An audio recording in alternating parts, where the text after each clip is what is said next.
नमस्कार साथियों। पिछले कुछ दिनों से सोशल मीडिया में एक चर्चा लगातार सुर्खियों में बनी हुई है। जी हां, आप बिल्कुल सही समझ रहे हैं। मैं अंजना ओम कश्यप जी और YouTube के शिक्षकों से जुड़े विवाद की बात कर रहा हूं।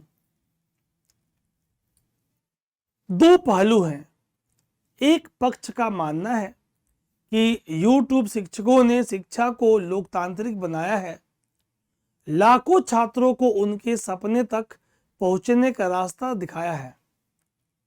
वहीं दूसरे पक्ष का यह मानना है कि कुछ डिजिटल शिक्षकों और इन्फ्लुएंसरों का प्रभाव इतना बढ़ गया है कि उनके कार्यों और बयानों की जवाबदेही भी तय होनी चाहिए।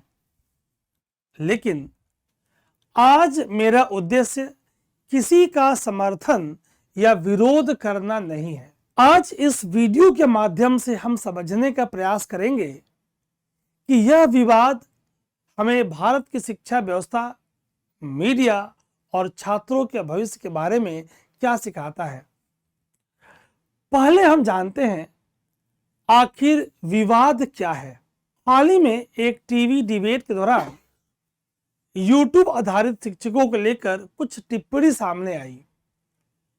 इन टिप्पणियों को कई शिक्षकों और छात्रों ने पूरे ऑनलाइन शिक्षा समुदाय के प्रति एक सामान्यीकृत आलोचना के रूप में देखा। इसके बाद कई प्रसिद्ध शिक्षकों ने अपनी प्रतिक्रियाएं दी और देखते देखते यह मुद्दा सोशल मीडिया पर पारंपरिक मीडिया बनाम डिजिटल शिक्षा की बहस में तब्दील हो गया। लेकिन किसी भी विवाद को समझने से पहले उसके व्यापक संदर्भ को समझना जरूरी है। अगर हम इसकी विश्लेषण करें तो छात्र YouTube शिक्षकों के समर्थन में खड़े क्यों दिखाई देते हैं। अगर हम बदलते समय के साथ बदलती हुई शिक्षा व्यवस्था को देखें, अगर मैं अपनी शुरुआती दौर की बात करूं तो जब मैंने टीचिंग स्टार्ट की थी तो ब्लैक बोर्ड और चौक, ग्रीन बोर्ड और चौक, फिर वाइट मेटेलिक बोर्ड और मार्कर, फिर बदलता दौर डिजिटल बोर्ड और डिजिटल पेन। समय बदलता रहा। पिछले एक दशक को अगर देखें तो भारत की शिक्षा व्यवस्था में काफी परिवर्तन आया है। एक समय था जब क्वालिटी वाइज कोचिंग, गुणवत्तापूर्ण कोचिंग भारत के चुनिंदा शहरों तक उपलब्ध थी।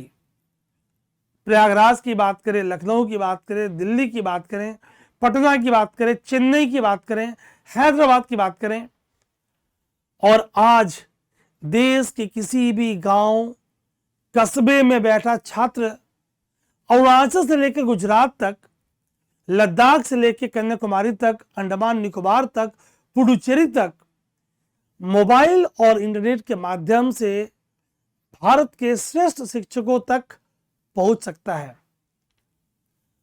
याद करिए कोविड-19 का वो दौर जिसमें पूरे विश्व में त्राही त्राही मची हुई थी, और इस दौरान भारत में ऑनलाइन शिक्षकों ने लाखों विद्यार्थियों को निरंतर पढ़ाने का योगदान दिया, पढ़ाई जारी रखने में महत्वपूर्ण भूमिकाएं निभाई। मुझे भी याद है कि उस समय भारत की एक चर्चित एडटेक से मैं जुड़ा था, वर्ष 2019 से लेकर 22-23 तक, और एक तरफ पूरी दुनिया कोविड से परेशान थी और हमारे दिन के 8 घंटे, 10 घंटे, कई बार 12 घंटे हम लाइव हुआ करते थे YouTube पे, ऐप पे इत्यादि। और हमने बच्चों की, चाहे वो यूपीएससी की प्रिपरेशन हो, हमारे साथी शिक्षकों ने एसएससी, बैंकिंग, जेई, नीट की प्रिपरेशन हो, अन्य प्रतियोगी परीक्षाओं में बच्चों को सफलता प्राप्त करने में योगदान दिया। और हजारों छात्र ऐसे रहे जिन्होंने अपने पूरी तैयारी का एक बड़ा हिस्सा YouTube या ऑनलाइन प्लेटफॉर्म के माध्यम से प्राप्त किया। इसीलिए यह छात्र YouTube शिक्षकों पर जब टिप्पणी सुनते हैं तो इन्हें केवल शिक्षकों पर नहीं बल्कि अपने संघर्ष और सफलता की यात्रा पर टिप्पणी दिखाई पड़ती है। एक सवाल मैं आपसे पूछना चाहूंगा, क्या सभी YouTube शिक्षक आलोचना से ऊपर हैं? मेरा जवाब है नहीं। किसी भी व्यवस्था में अच्छाइयां और कमियां दोनों होती है। जैसे हर टीवी कार्यक्रम निष्पक्ष नहीं होता, वैसे ही हर ऑनलाइन शिक्षक भी आदर्श नहीं हो सकता है। अगर अंजना ओम कश्यप जी ने, मैं जी इसलिए बोल रहा हूं कि सीनियर पत्रकार हैं, हो सकता है कि मेरी विचारधारा उनसे मेल खाती हो, मेल ना खाती हो, ठीक, मैं इस पे सहमत हूं।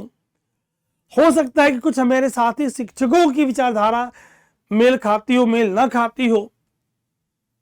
तो अगर उन्होंने कौड़ी शब्द का इस्तेमाल किया तो मैं अपने साथी शिक्षकों की फूटी कौड़ी, आधी कौड़ी, शून्य कौड़ी ऐसे शब्दों का समर्थन बिल्कुल नहीं करता, क्योंकि हम शिक्षकों से एक शालीनता की उम्मीद हमारे छात्र रखते हैं। तो अगर टीवी कार्यक्रम निष्पक्ष नहीं है तो वैसे हर ऑनलाइन शिक्षक भी आदर्श नहीं हो सकता। कुछ हमारे साथी शिक्षक सनसनीखेज शीर्षक, थंबनेल इत्यादि का उपयोग करते हैं ताकि एक भीड़ आ पाए, ठीक, मैं उसकी कोई बुराई नहीं करता। कुछ लोग छात्रों में अनावश्यक भ्रम या भय की स्थिति पैदा करते हैं, मैं इसका समर्थन नहीं करता। कुछ जगह पर परिणामों और चयनों को बढ़ा चढ़ाकर दावे पेश किए जाते हैं, जिसके कई संस्थानों को नोटिस भी मिले हैं, मैं इसका समर्थन नहीं करता। लेकिन समस्या तब पैदा होती है जब कुछ शिक्षकों की गलतियों के आधार पर पूरे शिक्षक समुदाय को कटघरे में खड़ा कर दिया जाता है।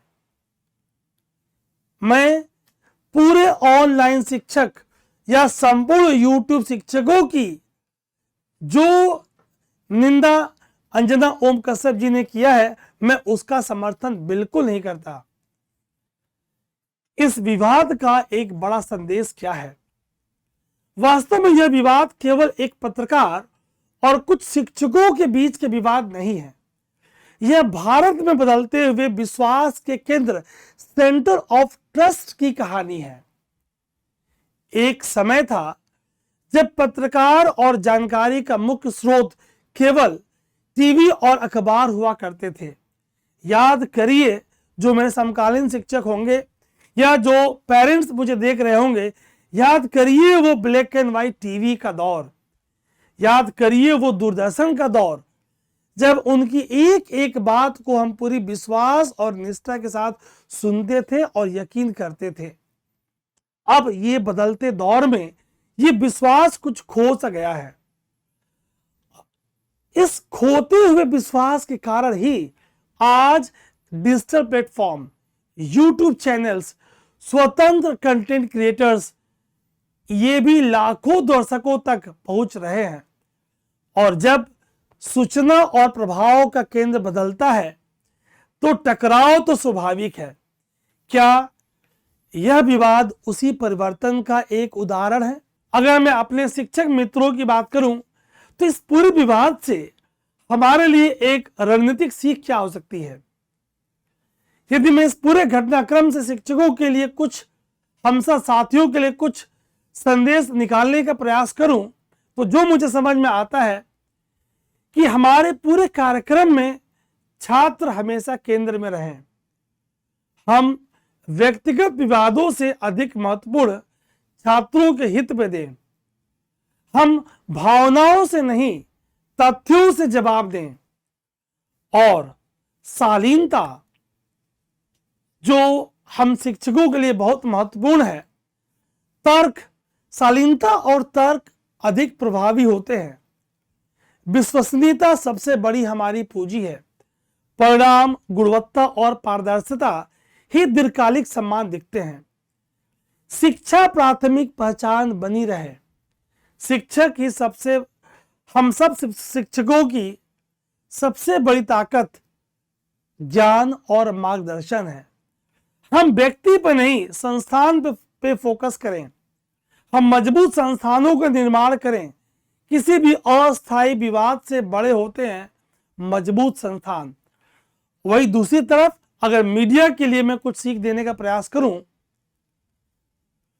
तो मीडिया को भी यह समझना होगा कि आज के डिजिटल युग में ऑनलाइन शिक्षकों की भूमिका अत्यंत महत्वपूर्ण हो चुकी है। सामान्यीकरण से बचना चाहिए। शिक्षा जगत की चुनौतियों जैसे पेपर लीक, इस पे चर्चा होनी चाहिए। अभी हमने नीट पेपर लीक का केस देखा। परीक्षा प्रणाली, अभी हमने क्लास 12 की सीबीएसई के ऑनलाइन चेकिंग के दुष्परिणाम देखे। रोजगार और शैक्षिक सुधार पर अधिक ध्यान देना चाहिए। सोचिए, एक तरफ हम स्कूलों में एनसीईआरटी पढ़वा रहे हैं और वही प्रतियोगी परीक्षाओं में एनसीईआरटी बेस्ड प्रश्न या तो न या तो कम आ रहे हैं। अभी आपने वर्ष 2026 के यूपीएससी प्रीलिम्स का पेपर देखा और यूपीएससी के चेयरमैन की ट्विटर हैंडल पे आपने पोस्ट देखा कि उन्होंने भी माना कि पेपर 2026 का प्रीलिम्स का टफ था। ठीक, तो अगर मान लीजिए जिन विद्यार्थियों की प्रिपरेशन मेंस एग्जामिनेशन की बेहतरीन है और अगर पेपर कुछ रैंडम सा बन जाए तो क्या यूपीएससी का चयन, प्रीलिम्स परीक्षा पास करने वाले प्रतियोगी विद्यार्थी, क्या सही चयन हो पा रहा है? इस पे हमें विचार करना होगा। मीडिया और शिक्षकों के बीच टकराव नहीं, संवाद होना चाहिए। और अत्यंत चिंता का विषय यह है कि ये संवाद के बजाय वाद विवाद बढ़ते जा रहा है। ठीक, अंत में मैं इतना कहना चाहूंगा, इस पूरे विवाद में न तो टीवी को जीतना है न यूट्यूब को जीतना है। सबसे महत्वपूर्ण है भारत का वो छात्र, सबसे महत्वपूर्ण है भारत के भविष्य जो इन युवाओं के हाथ में है।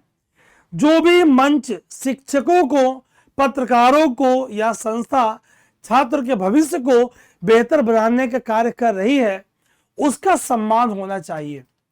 और जो भी छात्र हित के विरुद्ध कार्य करे उससे सवाल पूछे जाने चाहिए। विचार अलग हो सकते हैं, दृष्टिकोण अलग हो सकते हैं, लेकिन भारत के छात्रों का भविष्य हर बहस से ऊपर होना चाहिए। मेरा उद्देश्य किसी की ईगो को हर्ट करना नहीं है, लेकिन मेरा उद्देश्य इतना है कि शिक्षा का उद्देश्य बहस जीतना नहीं बल्कि विद्यार्थियों के भविष्य का बनाना है। इन्हीं बातों के साथ मैं अपनी वाणी को विराम दूंगा। धन्यवाद। जय हिंद, जय भारत।